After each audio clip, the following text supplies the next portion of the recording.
സത്യം സത്യമായി അരുളിയ തിരുവചനം, നിത്യസത്യമായി അരുളിയ ദിവ്യവചനം, ശാന്തിയായി ദീപമായി നമ്മിൽ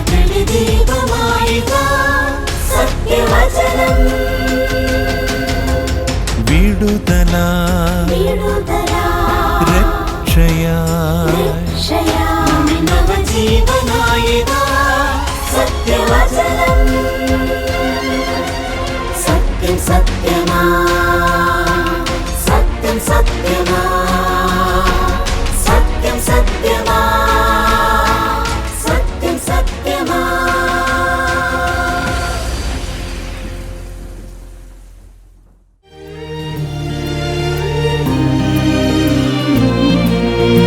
ഈ മരുയാത്രയിൽ യേശുമതി ഇന്നുവരെ തുണച്ചോ, ഇല്ലിതുപോലൊരു നല്ല നാഥൻ ഇത്രമാം കാരുണ്യവാൻ.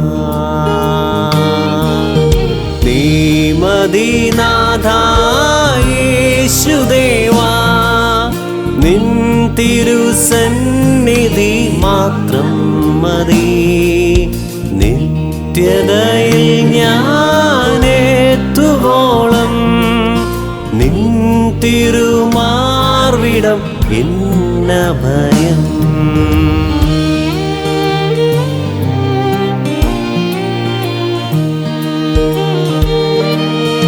നല്ല ഇടയൻ തന്നാടുകൾക്ക് ഇല്ലൊരു ഖേദം ഇനി. പച്ചയാം പുൽപ്പുറം തന്നിടുന്നു, മെച്ചമായി പോറ്റിയിടുന്നു. നീ മതി നാഥാ യേശുദേവാ, നിൻ തിരുസന്നിധി മാത്രം മതി. നിത്യതയിൽ ഞാനെത്തുവോളം നിൻ തിരുമാർവിടം എന്ന ഭയം. സത്യം സത്യമായി എന്ന ദൈവവചന സന്ദേശത്തിലേക്ക് ഏവർക്കും സ്വാഗതം.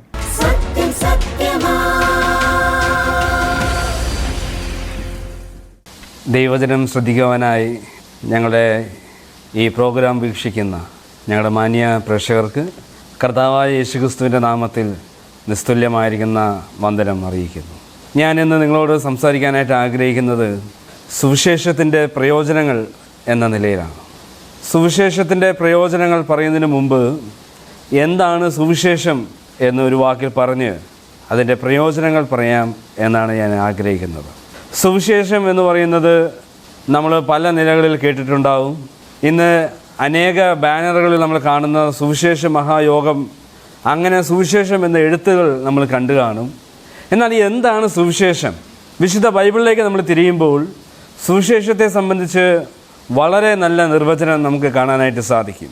1 കൊരിന്ത്യർ 15 അധ്യായത്തിൽ വരുമ്പോൾ പൗലോസ് അവിടെ പറയുന്നുണ്ട്, ക്രിസ്തു തിരുവെഴുത്തുകൾ പ്രകാരം നമ്മുടെ പാപങ്ങൾക്ക് വേണ്ടി മരിച്ച് അടക്കപ്പെട്ട് തിരുവെഴുത്തുകൾ പ്രകാരം 3-ാം നാൾ ഉയർത്തെഴുന്നേറ്റു.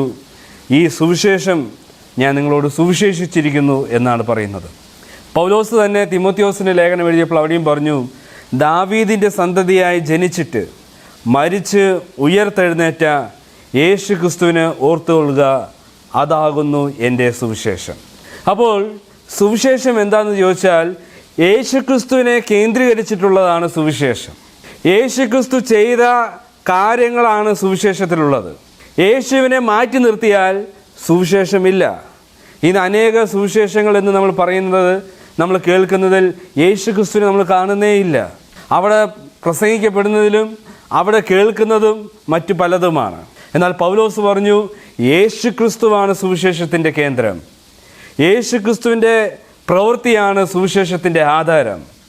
അപ്പോൾ അതുകൊണ്ട് സുവിശേഷം എന്താണെന്ന് ചോദിച്ചാൽ ഞാൻ പറയാം, യേശുക്രിസ്തു എൻ്റെ പാപത്തിന് വേണ്ടി നമ്മുടെ ഓരോരുത്തരുടെയും പാപത്തിൻ്റെ പരിഹാരത്തിന് വേണ്ടി ഈ ഭൂമിയിലേക്ക് വരികയും ജീവിക്കുകയും പാപത്തിൻ്റെ പരിഹാരമായിരിക്കുന്ന കാൽവറിയിലെ ക്രൂശിലെ മരണം താൻ കൈവരിക്കുകയും അതിലൂടെ ആ ബലിമരണത്തിൽ വിശ്വസിക്കുന്നവർക്ക് നിത്യജീവനും രക്ഷയും വാഗ്ദാനം ചെയ്യുന്നതാണ് സുവിശേഷം എന്ന് പറയുന്നത്. അതാണ് നല്ല വർത്തമാനം എന്നുള്ളത് നമുക്ക് കാണാനായിട്ട് സാധിക്കും. എന്നാൽ സുവിശേഷത്തിൽ വിശ്വസിക്കുന്ന എനിക്കും നിങ്ങൾക്കും അനേക പ്രയോജനങ്ങളുണ്ട്. അപ്പോൾ പലരും ചോദിക്കുന്ന ഒരു ചോദ്യമാണ്, ഞാൻ എന്തിനാണ് സുവിശേഷത്തിൽ വിശ്വസിക്കേണ്ടത്? ഞാൻ പറയും, യേശു ക്രിസ്തുവിലുള്ള വിശ്വാസം അതാണ് രക്ഷയ്ക്ക് ആധാരമായിരിക്കുന്നത്. കർത്താവായ യേശു ക്രിസ്തുവിൻ്റെ മരണത്തിലൂടെ അല്ലാതെ രക്ഷ നമുക്ക് സാധ്യമല്ല.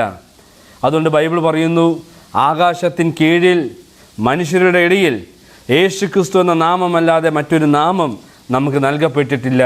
യേശു ക്രിസ്തുവാണ് നമ്മുടെ രക്ഷകൻ എന്നുള്ളത് ബൈബിൾ നിസ്സംശയം നമ്മളോട് പറയുകയാണ് ചെയ്യുന്നത്. അപ്പോൾ സുവിശേഷം എന്ന് പറഞ്ഞാൽ യേശു ക്രിസ്തു പാപത്തിന് പരിഹാരം വരുത്തിയിരിക്കുന്നു എന്നുള്ളതാണ്.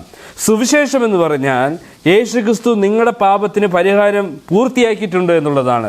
സുവിശേഷം എന്ന് പറയുന്നത് യേശു ക്രിസ്തുവിൻ്റെ ബലിമരണത്തിൽ എനിക്ക് വേണ്ടിയാണ് എന്ന് വിശ്വസിച്ച് അത് അംഗീകരിക്കുമ്പോഴാണ് സുവിശേഷം നിങ്ങൾക്ക് രക്ഷയായി തീരുന്നത്.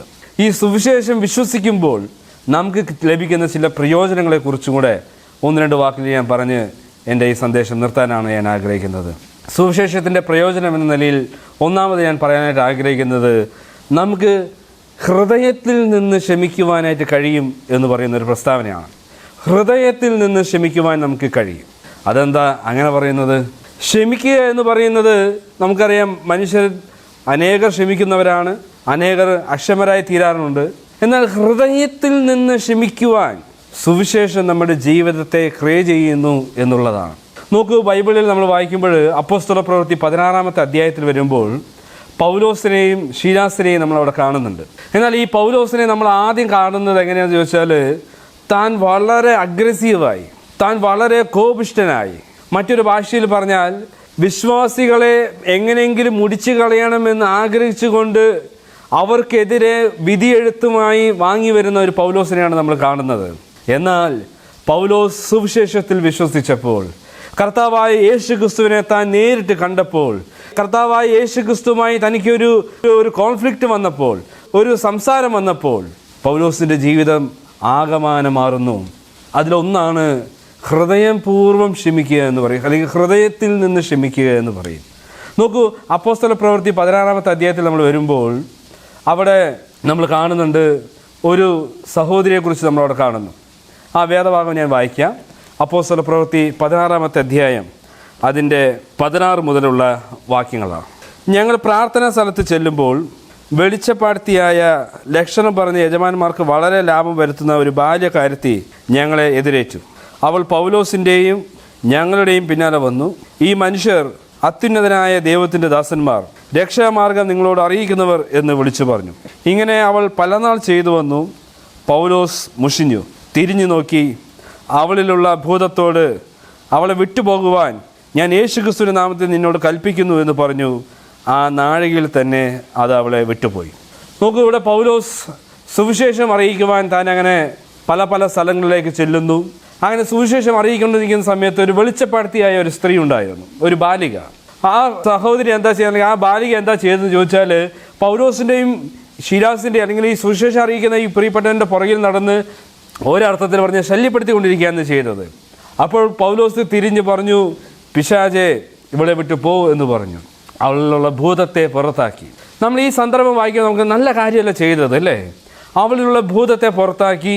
ഈ വെളിച്ചപ്പാടത്തി എന്ന് പറയുന്ന ആ സന്ദർഭം നമുക്കറിയാം. ആ സ്ഥിതി എന്ന് പറയുന്നത് അവരവരുടെ ദേഹത്തെ തന്നെ മുറിവേൽപ്പിച്ചും അവരെ ദണ്ഡിപ്പിച്ചും അവരെ ഒരർത്ഥത്തിൽ പറഞ്ഞ വേദനിപ്പിച്ചും മുറിവേൽപ്പിച്ചും അങ്ങനെ ചെയ്യുന്ന ഒരു കൂട്ടം ആൾക്കാരാണ്.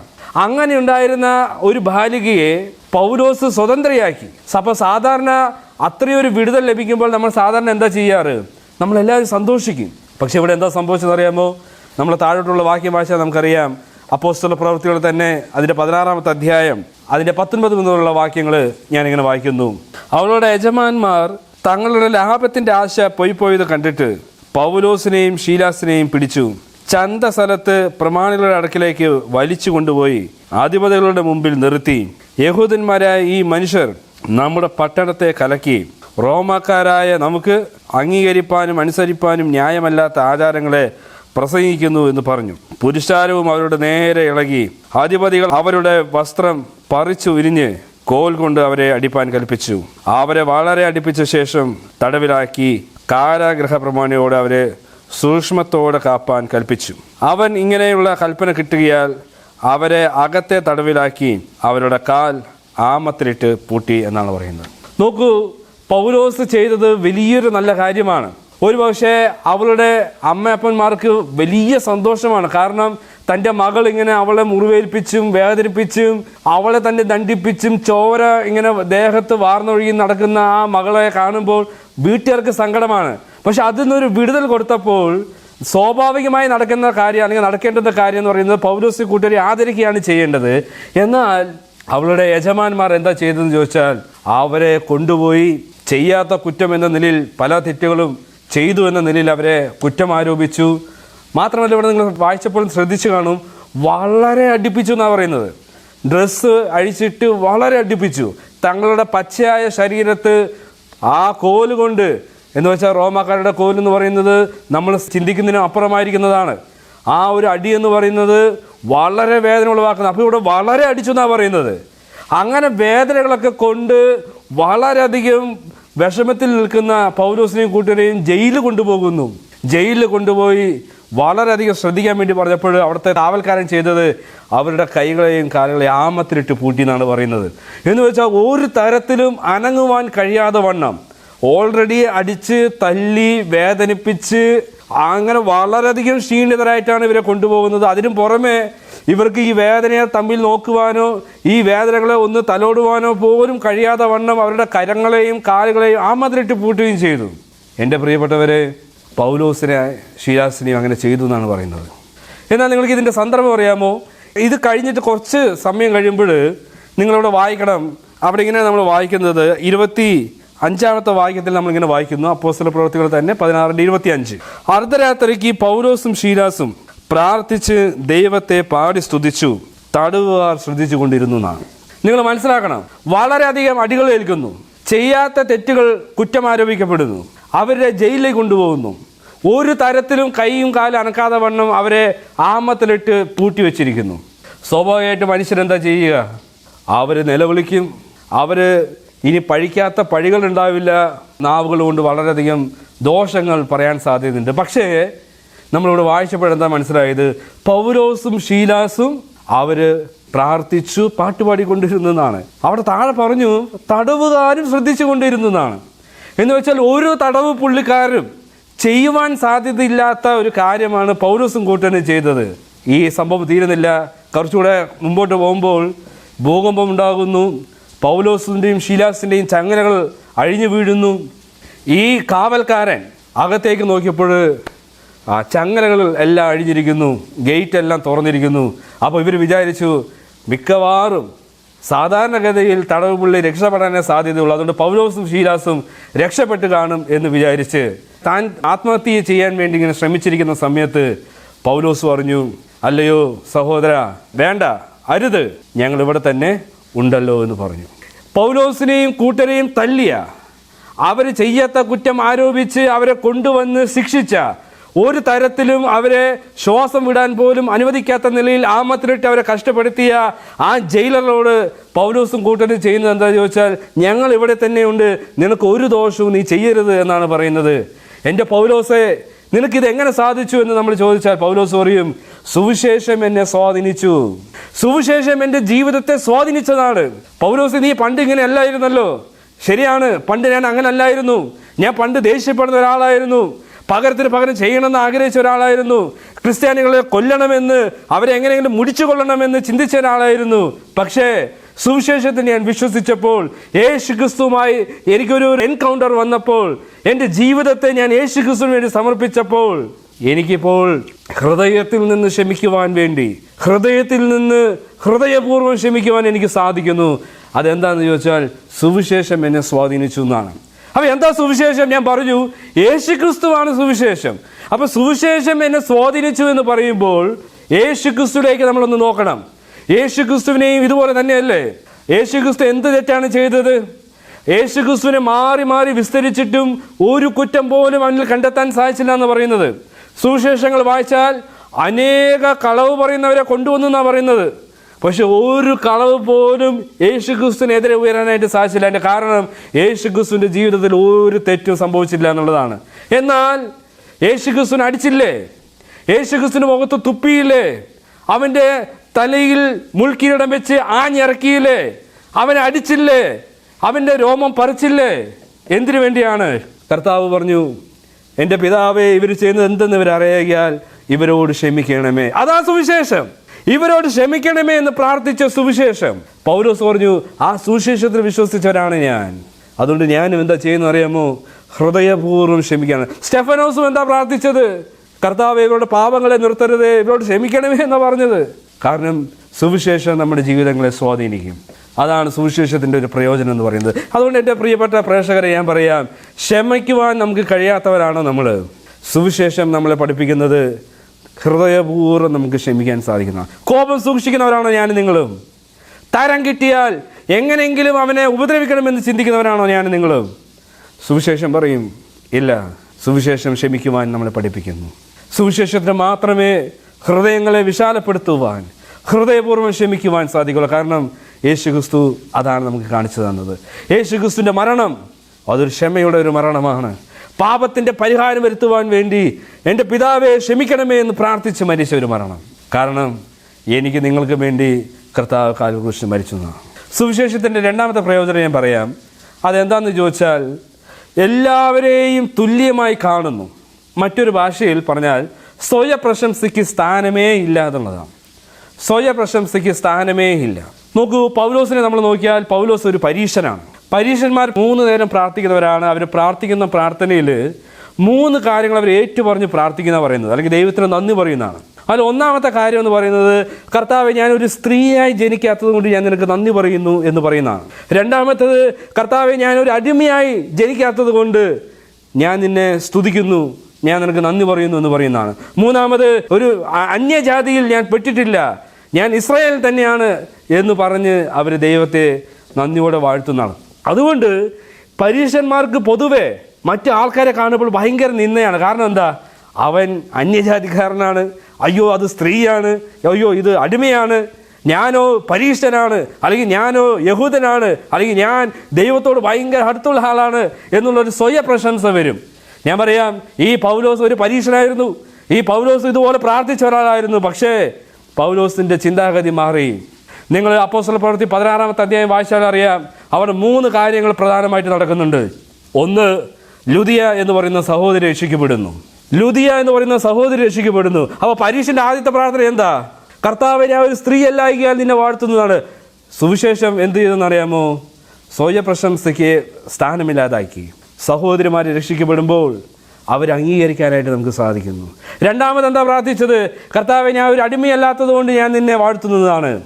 നമ്മൾ ഇതിന് തൊട്ട് മുമ്പ് ചിന്തിച്ചതാണ് വെളിച്ചപ്പാടത്തുകാരി ബാല്യക്കാരത്തി. അവൾ യേശു ക്രിസ്തുവിനെ അറിഞ്ഞു, അവൾ യേശു ക്രിസ്തുവിലേക്ക് വിശ്വസിക്കുന്നു. മൂന്നാമത്തെ സംഭവം, കർത്താവ്, ഞാനൊരു വിജാതീയനല്ല, ഞാൻ ഒരു അന്യജാതിക്കാരനല്ല, ഞാൻ നിന്നെ വാഴ്ത്തുന്നതാണ്. ഈ ഫിലിപ്പിയറിലെ ജയിലറിനെ കുറിച്ച് നമ്മൾ കാണുന്നത് എന്താ ചോദിച്ചാൽ, അവനൊരു അന്യജാതിക്കാരനായിരുന്നു. അപ്പോൾ പൗലോസ് എങ്ങനെയാണ് പൗലോസിന് ഇവരെല്ലാവരെയും ഉൾക്കൊള്ളാനായിട്ട് സാധിച്ചത്? എങ്ങനെയാണ് പൗലോസിൻ്റെ ജീവിതത്തിന് രൂപാന്തരം സംഭവിച്ചത് ചോദിച്ചാൽ, ഞാൻ പറയും, സുവിശേഷം നമ്മുടെ ജീവിതത്തെ സ്വാധീനിക്കുന്നതാണ്. ഇന്ന് നമ്മൾ കേൾക്കുന്ന ഒരു പൊതുവായിരിക്കുന്ന ഒരു തത്വമുണ്ട്. എന്താണെന്നറിയാമോ? എന്താ തത്വം? സമത്വ സുന്ദരമായിരിക്കുന്ന ഒരു കേരളം, അല്ലെങ്കിൽ സമത്വ സുന്ദരമായിരിക്കുന്ന ഒരു ലോകം എന്നാണ് നമ്മൾ കേൾക്കുന്നത്. എല്ലാവരെയും ഒരുപോലെ കാണുവാൻ, എല്ലാവരെയും ഒരുപോലെ അംഗീകരിക്കുവാനാണ്. ഞാൻ പറയാം, അത് യേശു ക്രിസ്തുവിൻ്റെ സുവിശേഷത്താൽ അല്ലാതെ, യേശു ക്രിസ്തുവിൻ്റെ സുവിശേഷത്തിന് മാത്രമാണ് അങ്ങനെ എല്ലാവരെയും ഉൾക്കൊള്ളാനായിട്ട് നമുക്ക് സാധിക്കുന്നത്. യേശു ക്രിസ്തുവിൻ്റെ സുവിശേഷം അത് ജാതി, മത, വർഗ, വർണ്ണ, ലിംഗ വ്യത്യാസമെന്നെ എല്ലാവരെയും ഒരുപോലെ സ്വീകരിക്കുവാൻ, എല്ലാവരെയും ഒരുപോലെ അംഗീകരിക്കുവാൻ, എല്ലാവർക്കും മാന്യത കൽപ്പിക്കുവാൻ, എല്ലാവർക്കും വില കൽപ്പിക്കുവാൻ സാധിക്കുന്നത് സുവിശേഷത്തിൻ്റെ ഒരു പ്രയോജനമാണ്. അവിടെ സ്വയപ്രശംസയ്ക്ക് സ്ഥാനമില്ല. മൂന്നാമതൊരു കാര്യം കൂടെ ഞാൻ വേഗത്തിൽ നിർത്താം. എന്താണെന്നറിയാമോ? പാപത്തിൻ്റെ പ്രലോഭനത്തിൽ നിന്നുള്ളൊരു മോചനമെന്നാണ്. എന്നെ കേൾക്കുന്നവരിൽ യുവതി യുവാക്കൾ കാണുമെന്ന് ഞാൻ വിശ്വസിക്കുന്നു. ഞാൻ അവരെയും ഉൾപ്പെടുത്തിക്കൊണ്ട് പറയാം, അനേകർ വന്ന് ഞങ്ങളുടെ അടുത്ത് വന്ന് പറയുന്ന ഒരു കാര്യമാണ്, എൻ്റെ ചേട്ടാ ഈ പാപത്തിൻ്റെ പ്രലോഭത്തിൽ നിന്ന് രക്ഷപ്പെടാൻ സാധിക്കുന്നില്ല എന്നുള്ളതാണ്. ഏതെങ്കിലും വിധത്തിൽ മീഡിയയിലൂടെ അല്ലെങ്കിൽ ഫോൺ വീഡിയോസ് കണ്ട് അല്ലെങ്കിൽ തെറ്റായ ചിന്തകൾ വന്ന് അങ്ങനെ പല നിലകളിൽ ഇന്ന് നമ്മുടെ മക്കളെല്ലാവരും ഭയങ്കര പാപത്തിൻ്റെ പ്രലോഭനത്തിലാണ്. ഞാൻ പറയാം, പാപത്തിൻ്റെ പ്രലോഭനത്തിൽ നിന്ന് എങ്ങനെ രക്ഷപ്പെടാൻ സാധിക്കുക? അതാണ് സുവിശേഷം നമ്മൾ പ്രയോജനം ചെയ്യുന്നത്. കാരണം എൻ്റെയും നിങ്ങളുടെയും പാപത്തിൻ്റെ പരിഹാരം കർത്താവായ യേശു കാൽക്കുരിശിൽ വരുത്തി. അതുകൊണ്ടാണ് എബ്രായ ലേഖനം 12-ാമത്തെ അധ്യായത്തിൽ പറഞ്ഞപ്പോൾ പറഞ്ഞു, നിങ്ങളുടെ ഉള്ളിൽ ക്ഷീണിച്ച് മടുക്കാതിരിപ്പാൻ യേശു ക്രിസ്തുവിനെ ധ്യാനിക്കുക. സകല പാപവും ഭാരവും വിട്ട് യേശു ക്രിസ്തുവിനെ ധ്യാനിച്ചു കൊണ്ടിരുന്നാലും മതി എന്നാണ് പറയുന്നത്. കാരണം അവൻ ക്രൂശിൽ അപമാനം അലക്ഷ്യമാക്കി അവൻ ക്രൂശിനെ അതിൻ്റെ വേദനയെ സഹിച്ചതായിട്ട് നമുക്ക് കാണാൻ സാധിക്കും. പാപത്തിൻ്റെ പ്രലോഭനത്തെ എങ്ങനെ അതിജീവിക്കാനായിട്ട് സാധിക്കുന്നത്? ധ്യാനം കൂടിയതുകൊണ്ട് സാധിക്കുകയില്ല. യേശു ക്രിസ്തുവിനെ നിങ്ങൾ ധ്യാനിക്കണം. പല മീറ്റിങ്ങുകൾ പങ്കെടുത്തതുകൊണ്ട് കാര്യമില്ല. യേശു ക്രിസ്തു നിങ്ങളുടെ ഉള്ളിൽ വന്നാൽ മാത്രമാണ് പാപത്തിൻ്റെ പ്രലോഭനത്തെ അതിജീവിക്കാനായിട്ട് സാധിക്കുക. അതുകൊണ്ട് എന്നെ കേൾക്കുന്ന പ്രിയ യുവതിവാക്കളായിരിക്കുന്ന എൻ്റെ അനിയന്മാരോടും അനിയത്തിമാരോടും എനിക്ക് പറയാനുള്ളത്, പാപത്തിൻ്റെ ബന്ധനത്തിൽ നിങ്ങളെ കുടുക്കിക്കളയുന്ന, നിങ്ങളുടെ ചിന്തകളെ നശിപ്പിക്കുന്ന, നിങ്ങളുടെ ഭാവിയെ ഒരുപക്ഷെ താറുമാറാക്കുന്ന ചിന്തകൾ നിങ്ങൾ ഭരിക്കുന്നുണ്ടെങ്കിൽ, അയ്യോ ഇതൊന്നും എനിക്ക് രക്ഷപ്പെടാൻ സാധിക്കുന്നില്ല, ഈ പ്രലോഭനത്തിൽ ഞാൻ അത് ചെയ്യരുതെന്ന് ആഗ്രഹിക്കുന്നു പക്ഷെ ഞാൻ ചെയ്തു പോകുന്നു എന്ന് നിങ്ങൾക്ക് തോന്നുന്നുണ്ടെങ്കിൽ സുവിശേഷം നിങ്ങളുടെ ജീവിതത്തെ സ്വാധീനിക്കാൻ സാധിക്കും. പാപത്തിൻ്റെ പ്രലോഭനത്തിൽ നിന്ന് രക്ഷപ്പെടുവാൻ യേശു ക്രിസ്തുവിൻ്റെ ക്രൂശ് അത് നിങ്ങളെ സ്വാധീനിക്കുന്നതാണ്. കാരണം നിങ്ങൾ ചെയ്യുന്ന പാപത്തിൻ്റെ പരിഹാരം അവിടെയുണ്ട്. കർത്താവേ, എൻ്റെ ജീവിതത്തിൽ തെറ്റുപറ്റിപ്പോയി, എൻ്റെ ജീവിതത്തെ നീ ക്ഷമിക്കണമേ, എൻ്റെ പിഴവുകളെ ക്ഷമിക്കണമേ എന്ന് ആത്മാർത്ഥമായി നിങ്ങൾ കർത്താവിൻ്റെ സന്നിധിയിൽ വന്നാൽ, നാം നമ്മുടെ പാപങ്ങളെ ഏറ്റുപറയുന്നെങ്കിൽ അവൻ നമ്മോട് പാപങ്ങളെ ക്ഷമിച്ച് സകല അനീതി പോക്കി നമ്മെ ശുദ്ധീകരിപ്പാൻ തക്കവണ്ണം അവൻ വിശ്വസ്തനും നീതിമാനുമാകുന്നു എന്നാണ് നമ്മൾ വായിക്കുന്നത്. അതുകൊണ്ട് എൻ്റെ പ്രിയപ്പെട്ടവരെ, സുവിശേഷം ജീവിതങ്ങളെ സ്വാധീനിക്കുന്നു. സുവിശേഷത്തിൻ്റെ 3 പ്രയോജനങ്ങളാണ് ഞാൻ പറഞ്ഞത്. 1, ഹൃദയപൂർവ്വം ക്ഷമിക്കുവാൻ. 2, എല്ലാവരെയും തുല്യമായി കാണുവാൻ, സ്വയപ്രശംസ ഇല്ലാതാകുവാൻ. 3, പാപത്തിൻ്റെ പ്രലോഭനത്തിൽ നിന്ന് രക്ഷപ്പെടുവാൻ. അതിന് ഒരേ ഒരു വഴിയുള്ളൂ, അതാണ് സുവിശേഷം. സുവിശേഷത്തിൽ വിശ്വസിക്കുക, യേശു ക്രിസ്തുവിനെ നിങ്ങളുടെ ഹൃദയത്തിലേക്ക് കൊണ്ടുവരിക. യേശുവേ, ഞാനൊരു പാപിയാണ്, എൻ്റെ പാപത്തിന് വേണ്ടി നീ ചെയ്ത നിൻ്റെ കാൽവറിയിലെ മരണത്തെ ഞാൻ വിശ്വസിക്കുന്നു, അംഗീകരിക്കുന്നു എന്ന് പറയുന്നുവെങ്കിൽ അവന് രക്ഷപ്രാപിപ്പാൻ വകയുണ്ട്, അവന് ഭാവിയുണ്ട്, അവന് പ്രതീക്ഷയുണ്ട്, ജീവിതത്തിൽ വലിയ കാര്യങ്ങൾ നേടുവാനായിട്ട് അവന് സാധിക്കും. അതുകൊണ്ട് എൻ്റെ പ്രിയപ്പെട്ടവരെ, സുവിശേഷത്തിൽ നിങ്ങൾ വിശ്വസിക്കുക. സുവിശേഷത്തിൻ്റെ പ്രയോജനങ്ങൾ അത് തീർച്ചയായും നിങ്ങളുടെ ജീവിതത്തെ ആ സകലം തിരുത്തും എന്നതിന് യാതൊരു സംശയമില്ല. അതുകൊണ്ട് ദൈവം ഈ വചനങ്ങളാൽ എന്നെയും നിങ്ങളെയും അനുഗ്രഹിക്കട്ടെ എന്ന് ആശംസിച്ചും പ്രാർത്ഥിച്ചുകൊണ്ട് എൻ്റെ വാക്കുകളെ നിർത്തുന്നു. ദൈവത്തിൻ്റെ നാമം മാത്രം ഇപ്പോഴും എപ്പോഴും മഹത്വപ്പെടുമാറാവട്ടെ. കൂരിരുൾ താഴ്വരെ നടന്നിടിലും ആകുലമില്ലെനിക്ക്, കൂട്ടിനവൻ എന്നും കൂടെയുണ്ട്, ആശ്വസിപ്പിക്കും കരം. നീ മദീനാഥാ യേശുദേവാ, നിൻ തിരുസന്നിധി മാത്രം മതി, നിത്യതയിൽ ഞാനെത്തുവോളം നിൻ തിരുമാർവിടം ഇന്ന ഭയം. വളരെ അനുഗ്രഹിക്കപ്പെട്ട ഒരു സന്ദേശമാണ് ഇന്ന് നമുക്ക് കേൾക്കുവാനായിട്ട് കഴിഞ്ഞത്. സുവിശേഷം ഒരു മനുഷ്യൻ്റെ ജീവിതത്തെ എത്രത്തോളം സ്വാധീനിക്കുന്നു എന്നുള്ളതാണ് നമ്മൾ കേട്ടുകൊണ്ടിരുന്നത്. സുവിശേഷം മനുഷ്യ ജീവിതങ്ങളിൽ വരുത്തുന്ന രൂപാന്തരത്തെക്കുറിച്ചാണ് നമ്മൾ കേട്ടുകൊണ്ടിരുന്നത്. ദീർഘമായി ക്ഷമിക്കുവാൻ മനുഷ്യ ഹൃദയങ്ങളെ ശക്തിപ്പെടുത്തുന്നതാണ് സുവിശേഷം. എല്ലാ മനുഷ്യരെയും ജാതി വർണ്ണ വ്യത്യാസമില്ലാതെ, വിവേചനങ്ങളില്ലാതെ എല്ലാവരെയും ഒരുപോലെ കാണുവാൻ പ്രേരിപ്പിക്കുന്നതാണ് സുവിശേഷം. പാപത്തിൻ്റെ പ്രലോഭനങ്ങളിൽ നിന്ന് രക്ഷ നേടുവാൻ സഹായിക്കുന്നതാണ് സുവിശേഷം. പ്രിയപ്പെട്ടവരെ, മാനസാന്തരപ്പെട്ട് സുവിശേഷത്തിൽ വിശ്വസിക്കുന്നതാണ് മനുഷ്യന് രക്ഷ പ്രദാനം ചെയ്യുന്നത്. സുവിശേഷമെന്ന് കേൾക്കുമ്പോൾ പലപ്പോഴും നമ്മുടെ നെറ്റി ചുളിയാറുണ്ട്. സുവിശേഷമെന്ന് കേൾക്കുമ്പോൾ ആളുകളെ ആട്ടിക്കളയാറുണ്ട്, വീടുകളിൽ നിന്ന് ഇറക്കി വിടാറുണ്ട്, അതിനെ കേൾക്കുമ്പോൾ തള്ളിക്കളയാറുണ്ട്. എന്നാൽ ഒന്നോർത്തുകൊള്ളുക പ്രിയപ്പെട്ടവരെ, നാം തള്ളിക്കളയുന്ന, നാം അവഗണിച്ച് കളയുന്ന ഈ സുവിശേഷമാണ് മനുഷ്യന് വേണ്ടി ദൈവം നൽകിയിരിക്കുന്ന രക്ഷയ്ക്കുള്ള ഏക മാർഗം എന്ന് നാം ഓർത്തിരിക്കേണ്ട ആവശ്യമുണ്ട്. നാം ജീവിച്ചിരിക്കുമ്പോൾ തന്നെ മാനസാന്തരപ്പെട്ട് സുവിശേഷത്തിൽ നാം വിശ്വസിക്കേണ്ടത് ആവശ്യമാണ്. എന്താണ് മാനസാന്തരം? ഞാനൊരു പാപിയാണെന്ന് തിരിച്ചറിയുന്നതാണ് മാനസാന്തരം എന്ന് പറയുന്നത്. നാം എല്ലാവരും പാപികളാണ്. ഈ പാപത്തിൻ്റെ അവസ്ഥയെ തിരിച്ചറിഞ്ഞ് ഞാനൊരു പാപിയാണെന്ന് ദൈവമുമ്പാകെ സമ്മതിച്ച് ദൈവത്തിങ്കിലേക്ക് രക്ഷയ്ക്കായി അടുത്തു വരുന്നതാണ് മാനസാന്തരം എന്ന് പറയുന്നത്. പ്രിയപ്പെട്ടവരെ, നമുക്ക് രക്ഷയ്ക്ക് വേണ്ടി കർത്താവായിരിക്കുന്ന യേശുക്രിസ്തുവിനെ പരസ്യമായി നിർത്തിയിരിക്കുകയാണ് ക്രൂശിൽ. ഏതൊരു വ്യക്തി ആ ക്രൂശിനെ നോക്കിക്കൊണ്ട് അത് ഈ കർത്താവ് എൻ്റെ രക്ഷകനാണ്, ഈ കർത്താവ് മരിച്ചത് എൻ്റെ പാപത്തിന് വേണ്ടിയിട്ടാണ്, എന്നെ രക്ഷിക്കുവാൻ വേണ്ടിയിട്ടാണ്, എനിക്ക് പകരക്കാരനായി ഞാൻ കിടക്കേണ്ട ക്രൂശിലാണ് കർത്താവ് എനിക്ക് വേണ്ടി കിടക്കുന്നത് എന്ന് മനസ്സിലാക്കി ആ കർത്താവിനെ വിശ്വസിച്ചാൽ നമുക്ക് രക്ഷയുണ്ട്. പ്രിയപ്പെട്ടവരെ, അതുകൊണ്ട് ഞങ്ങളെ കേൾക്കുന്ന പ്രിയ സ്നേഹിതരെ, കർത്താവായിരിക്കുന്ന യേശുക്രിസ്തുവിൽ വിശ്വസിക്കുക, രക്ഷ പ്രാപിക്കുക. ദൈവം നിങ്ങളെ സഹായിക്കട്ടെ. നമുക്ക് പ്രാർത്ഥിക്കാം. മഹാപരിശുദ്ധനായിരിക്കുന്ന സ്വർഗീയ നല്ല പിതാവേ, നന്ദിയുള്ള ഹൃദയത്തോടെ ഞങ്ങൾ അങ്ങേ സ്തുതിക്കുകയും മഹത്വപ്പെടുത്തുകയും ചെയ്യുന്നു. ഇന്ന് ഞങ്ങളെ കേൾപ്പിച്ച സന്ദേശത്തിനായ നന്ദിയോടെ സ്തോത്രം.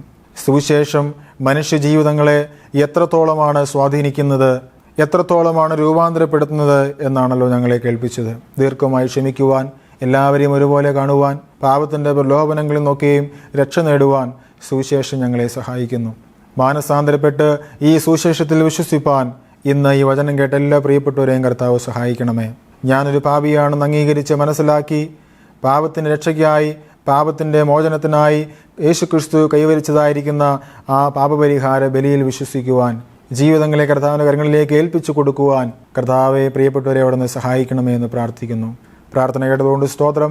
യേശുക്രിസ്തുവിൻ്റെ വിലയേറിയ നാമത്തിൽ തന്നെ ആമേൻ. ഈ പ്രോഗ്രാം നിങ്ങൾക്ക് അനുഗ്രഹമായി എന്ന് ഞങ്ങൾ വിശ്വസിക്കുന്നു. നിങ്ങളുടെ വിലപ്പെട്ട അഭിപ്രായങ്ങളും നിർദ്ദേശങ്ങളും പ്രാർത്ഥന ആവശ്യങ്ങളും ഞങ്ങളെ അറിയിച്ചാലും ഞങ്ങൾ നിങ്ങൾക്ക് വേണ്ടി പ്രാർത്ഥിക്കുന്നതായിരിക്കും. ഞങ്ങളുമായി ബന്ധപ്പെടേണ്ട വിലാസം Agape Gospel Ministries, 87 Maithri Nagar, Asramam, Kollam. Email ID satyamsatyamai@gmail.com.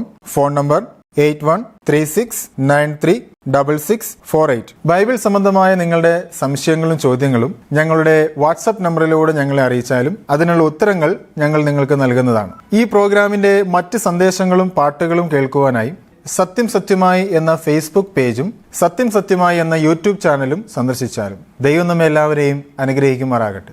സത്യം സത്യമാ, സത്യം സത്യം.